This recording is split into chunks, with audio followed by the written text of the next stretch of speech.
There are a lot of potential reasons why you might be experiencing trouble with your Fox Now, and then you run into issues streaming it. Well, in today's tech video, I'm going to show you how to fix Fox Now on your Fire TV.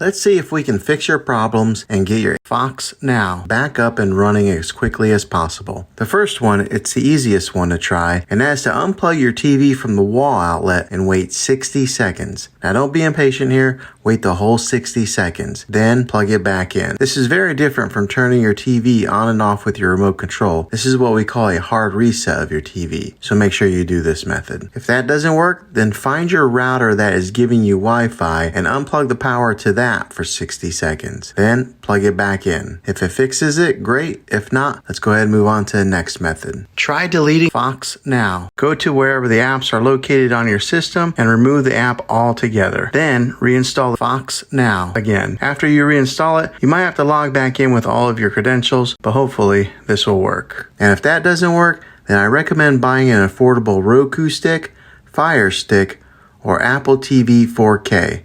And plug that into your TV and use that as your main streaming player. And you'll be able to access Fox Now that way. I'll put links in the description down below of where you can get one. Well, hopefully this video was helpful. If it was, go ahead and throw a thumbs up on it. Go ahead and subscribe to my channel. I make tech videos all the time, and I would love to have you back in the next one. Take care.